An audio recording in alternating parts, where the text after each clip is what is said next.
the reason why you can be happier. The reason why a man does not live happily is not because that state is non-existent. Also, it is not because happiness is unattainable. Furthermore, it is not because someone or something stands in his way. The reason why a man fails to attain his rightful contentment is for a reason he rarely suspects. I would like you to read the next few paragraphs with special care. If you will grasp them, even just a bit, you will make more progress in seconds than perhaps you have made in years. A man fails to attain personal liberation because he is unaware that such a state actually exists. A man never goes after something unless he at least suspects that it is real, that it is there. He must therefore become consciously aware, even if dimly at first, that an entirely new world exists for him. This new world has been proclaimed throughout the ages to unthinkable mankind. It appears when a man or woman becomes receptive to esoteric knowledge, secret knowledge.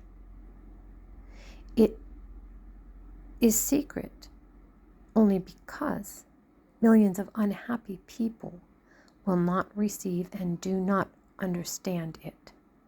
But you, the reader, can dare to be different. Then you will be different from the millions of unhappy people.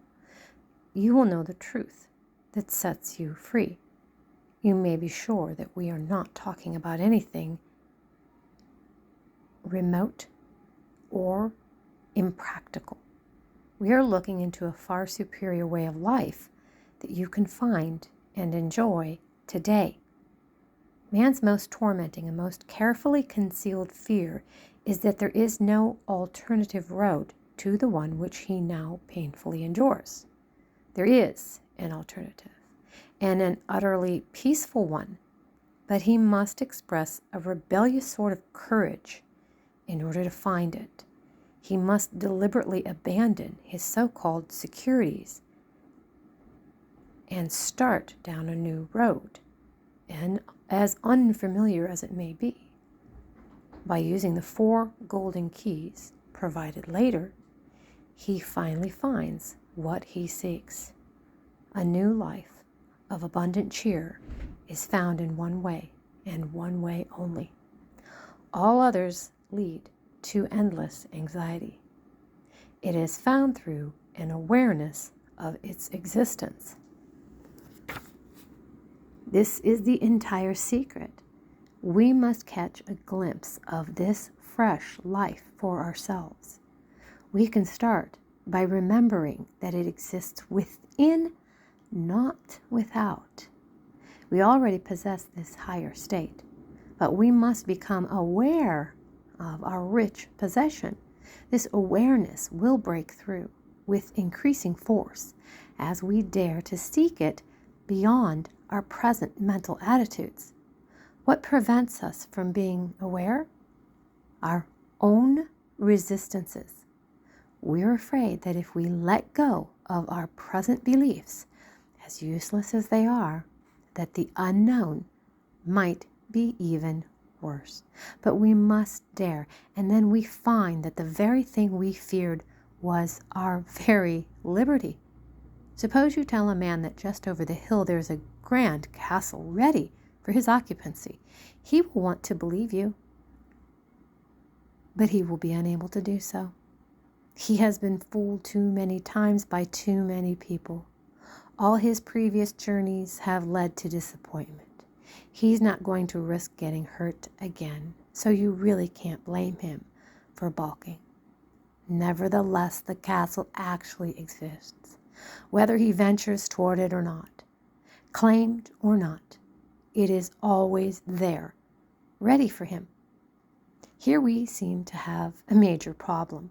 The man will not walk toward the castle until he sees it, yet he cannot see it until he walks toward it.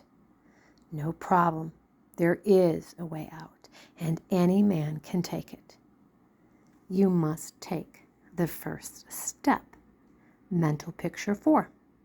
Let's suppose that our man is willing to take the first hesitant step away from familiar ground toward the castle he cannot see as yet. Suppose he willingly walks just far enough to catch his first glimpse of the castle. Maybe he sees only a tiny top corner. That is enough. He has seen something that makes him excited, curious, eager. Everything within him responds to that first grand glimpse with new vitality. So now he takes a few more forward steps, then some more, until he finally possesses the castle. It is his to occupy and enjoy. Sometimes during the course of an ordinary day, we catch brief glimpses of this new life. It usually comes with sudden delight. One instance was related by a class member. I was driving down the street feeling angrily aggressive. The morning had gone all wrong. My anger transferred itself to my driving. I felt like plowing through traffic without regard for anyone. I came to an intersection at the same time as another driver. I was about to plunge ahead, my turn or not, when an amazing thing happened. The other driver smiled pleasantly and waved me on. 3 blocks later, it struck me like lightning. That man was living in an entirely different world than I. I was overwhelmed with the fantastic truth that there is another way to live. You will find as you go along that mental pictures help you catch your first glimpse of your own grand castle.